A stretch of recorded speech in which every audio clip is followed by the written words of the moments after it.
Right folks, welcome to your next lesson on your GCSE Component 2 topic.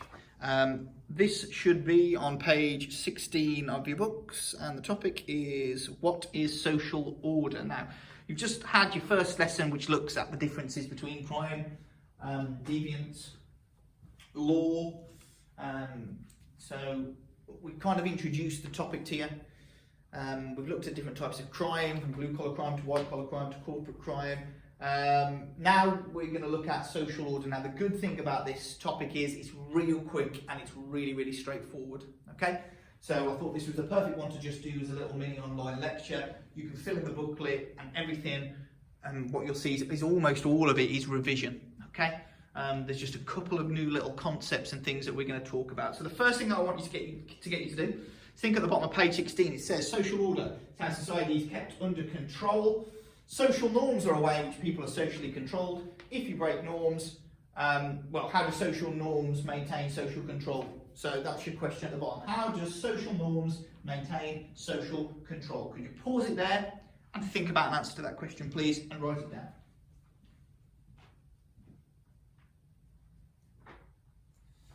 Okay, so hopefully you've thought here about what happens if you break the social norms. Well, you can be shunned, you can be locked away, you can be, you could be executed dependent on where you are, dependent on which norm it is that you break.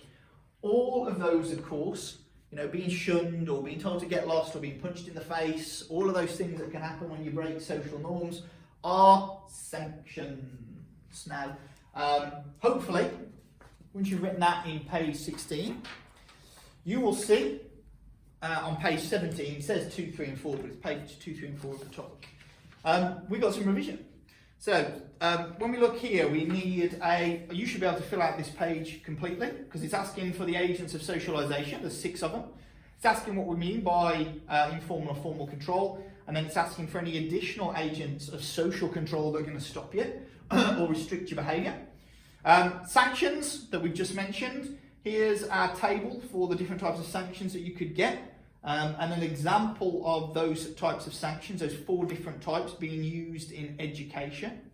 And then finally on page 19, a breakdown of which agents of control are formal, which are informal, which are both, and then here's a question on theories of social control. So linking functionalism and Marxism to the 2 statements below.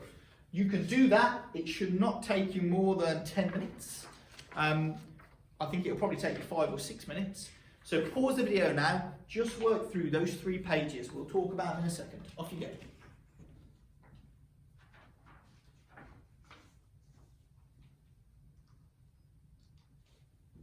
Okay.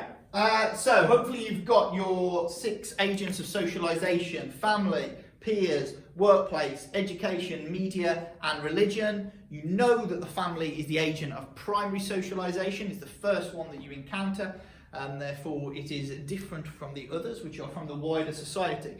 Informal control versus formal control, remember, the written rules and the contracts, the laws and the codes versus the unwritten rules. So if it is informal, it is unwritten rules, the norms and the values of society which aren't written down. Don't pick your nose and eat it. Make sure that you queue up. Greet somebody with a wave and a hello rather than a punch in the face. And of course the written rules, the contracts, the laws, the codes, the things that you get from the government, the things that you get in education, the things that you get from the workplace.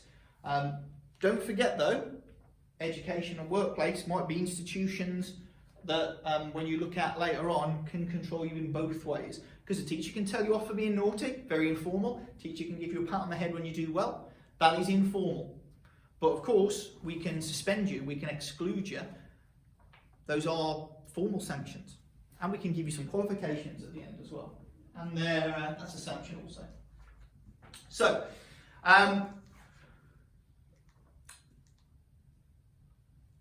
as we said, that one's formal and that one's informal. It's on the bottom of page 17 says, can you think of any additional agents or institutions of social control? Police, the government, all of those are additional agents of social control. And then when we turn onto page 18, we've got this table that you're familiar with. It's breaking down the sanctions into positive informal and negative informal, and formal positive and negative formal.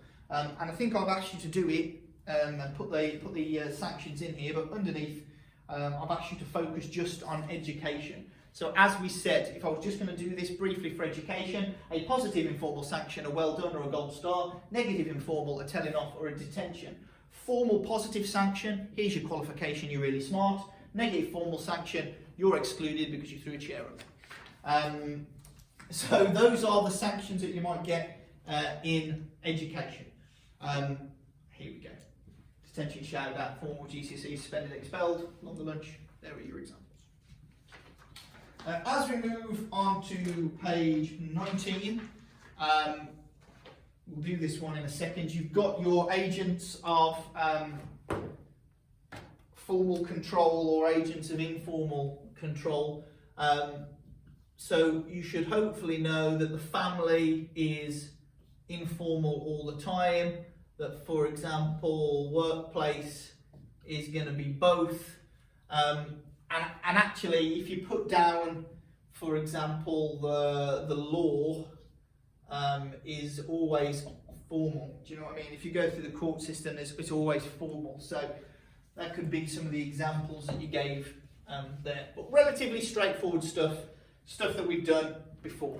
On the board, what we've got are our theories of social control. One of them would say this group believe that social control is bad, it keeps the ruling class in a dominant position in society. The other would think that social control is a good thing, as institutions work together to make society function perfectly.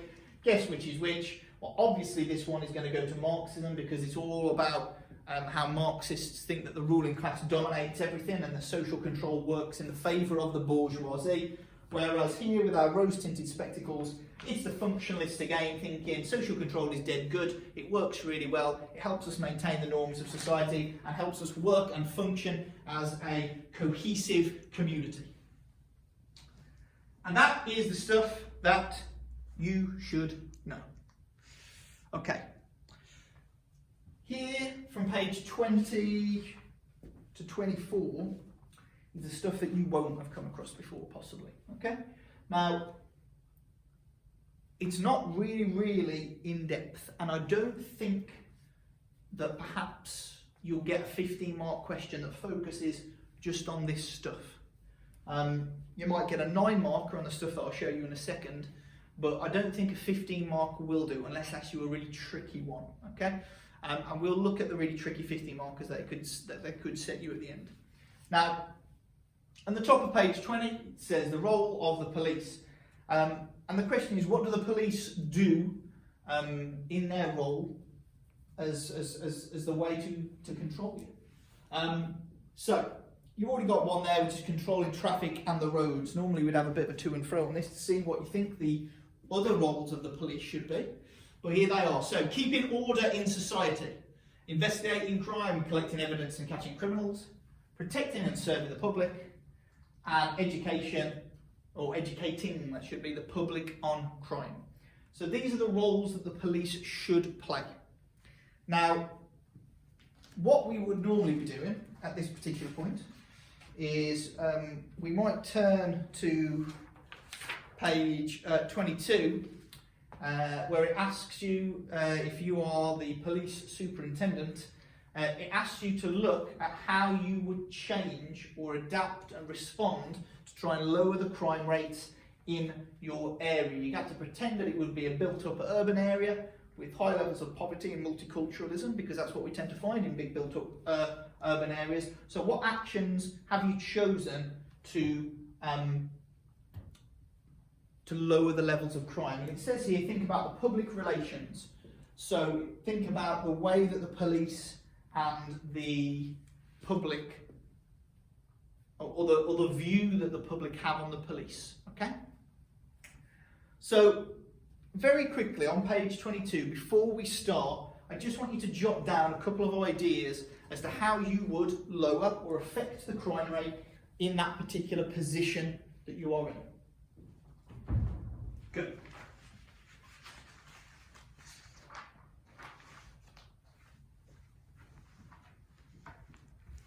Now, The reason that I've got you thinking about this is because it will tie in to the police and social order, which is the next section. Now, I reckon there's a good chance, that pen's rubbish, I reckon there's a good chance you can almost split your suggestions down the middle. Now, some of you might have said, you've got all the funds here, so you might say more police, you might say stricter punishment, you might say, right, I need a lot of CCTV, I need raids on houses that might be a bit shifty. I might increase the levels of stop and search on the community. I might have, I don't know, like spies and stuff in the area. I might have a bit of a spy on the people who are in my vicinity. I might target every crime.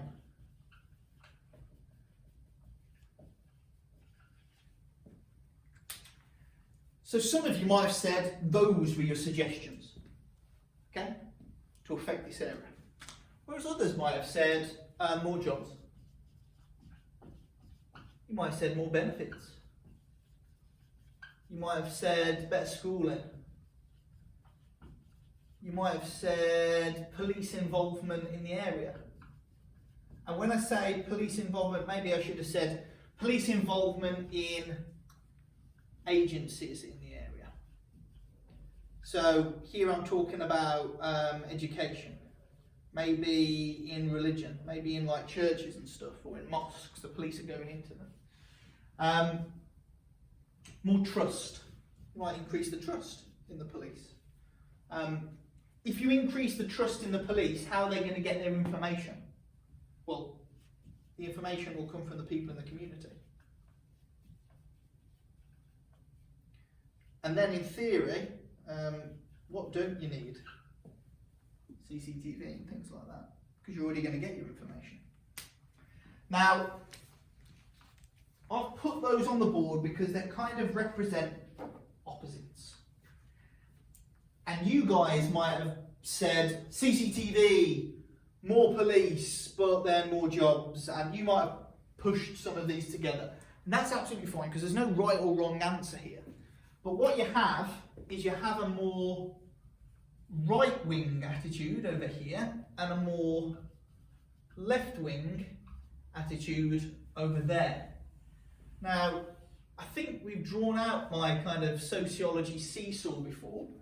If you think about the difference between right-wing theories and left-wing theories, generally the right-wing want to keep things the same, and they're very conservative in terms of that's a political party that we associate with them. Over here, it's going to be more liberal, and liberal generally wants change. So if you think about the social theories that would balance on that seesaw, which social theory wants to keep everything the same because everything's perfect? Well, that's quite functionalist. And which social theory do you know would be unhappy and wants change? Well, it would be Marxist. Some of you said feminist as well, and that would obviously go on that side also. Who else might be very similar to our functionalists? The New Right. Clues in the title. So you might have the functionalists and the New Right, you might have feminists and new Marxists on the other side. So you can see where they kind of align. And it would make perfect sense, wouldn't it? Because if you're a Marxist, then possibly you would want to see better schooling, you would want to see more jobs, more benefits, more money going into people who are in the working classes who are likely to commit a crime. Obviously, communism can't be the answer we put down on here because the police can't put in place communism, but that would be the end all of the Marxists, wouldn't it? Whereas you can quite imagine the New Right, who were very, very blaming and really horrible treatment of the way they thought about the underclass as being just lazy people on benefits, good for nothing people, as wanting stricter policing, harsher punishments because it's the people's fault. It's their fault because they're too stupid or too lazy to go and get a job and earn some money. Now, as I said, if you think there's an amalgamation to be had there, then you're probably right. But what we've got are two opposing views here on policing strategy.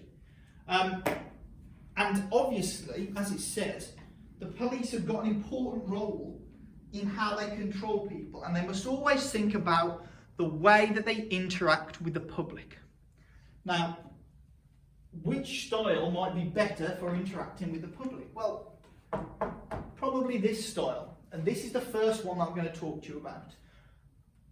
They are opposite styles. So here is the first, community policing. And community policing is on the left-wing side.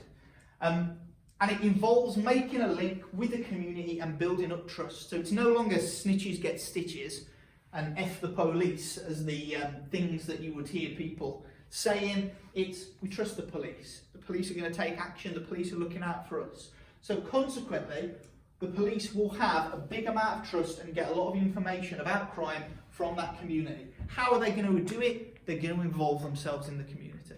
So the police will involve themselves in youth clubs, with the housing associations, with religious organisations, with local charities, with local kids groups. And if they incorporate in and build up the trust in the community, they can take a slightly nicer approach to policing and work with the general public. They might put on classes or, at school, but for adults as well, to try and reduce the risk of criminality. Try to encourage them into programs that will get them into work, with the idea that more work will stop them from committing a crime. These are all things that might be used in this style of policing. And there's some evidence to show that, that people do trust the police and that people do think the police are in their best interests. However, the other is zero tolerance. Now, this is the opposite to your community policing. Now, if I say I'm going to be zero tolerant on crime, generally what that is going to mean is that I won't allow any of it. So if I'm going to be zero tolerant on mobile phones in class, the second I see one, I'm taking it off you. Every single time, even if it falls out your pocket, you're not even using it, I'm going to take it off you. I'm zero tolerant on it. So what I would like you to do is watch this video here. It's a really, really interesting 10-minute video about the use of zero tolerance policing in New York City, and you can see after that why or whether you think this zero tolerance policing is effective. And when we say zero tolerance, note, it's very similar to this. Target every little crime. You might do a lot of stop and searching, okay? You might have more police in order to do it, and they might face stricter punishments for certain crimes. So, watch the video, we'll come back and discuss it. Pause this down and watch it, really interesting. Okay, hopefully you quite enjoyed the video. A bit of a strange one, a bit of a controversial one as well. So, zero tolerance is an aggressive policing style. It's not nice like this one, it's aggressive. It's going to focus on all the little tiny offences. Vandalism, littering, graffiti, prostitution, some of the things that you might find that the normal police just let go, it's going to target, with the idea that the police should control the streets and make it safe. If you stop people vandalising, if you stop people jaywalking or being drunk or throwing their litter, that's going to prevent people thinking they can get away with robberies and violence and, ram raids and all of the things that we don't really want. That's the theory. And as you saw in the video, it worked effectively, according to Zimring in New York, to drop the murder rate in what was a very, very dangerous city to live in by 82%.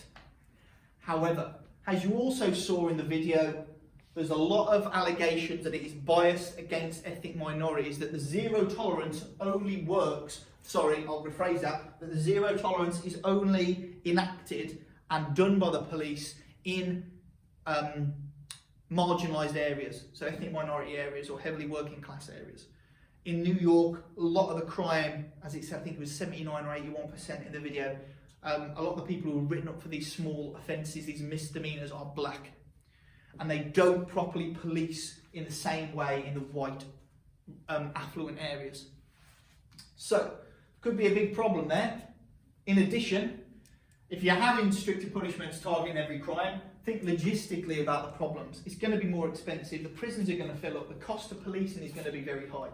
And here is the big one. When it comes to public relations, you're much more likely to have the public turned against you when you're being aggressive and confrontational rather than this way. But there's some evidence to show that it's effective, so it's a strange one. Can you fill in page 21, which is an outline of zero tolerance? There are the strengths and the weaknesses that we've got on the board, so that page should be done. And then when that is complete, you need to turn to page 23, where we're going to look at the judiciary. Okay. All right, so the judiciary. We need to know exactly what it is first. So these are the legal institutions, basically court systems like that, and judges will make up the judiciary, and they're the ones who are going to decide whether or not to send you down and send you to prison, and it will decide whether or not there's enough evidence to take your case to trial if you've potentially been charged with something, or if you will be charged with something. Now, on page 23, you've got a gap fill with the words underneath. So pause it now, and can you fill the 5 gaps in on your sheet and put them into the paragraph there? Okay, so you have to know a little bit about the judiciary. So there are a range of courts which enforce laws. These include youth courts who work with young people from 10 to 18. There are also magistrate courts that deal with small, less serious crimes and have the power to send someone to prison for up to 6 months. When the cases are more serious, they are sent before the Crown Courts. These courts are controlled by judges and 12 random members of the public, known as the jury.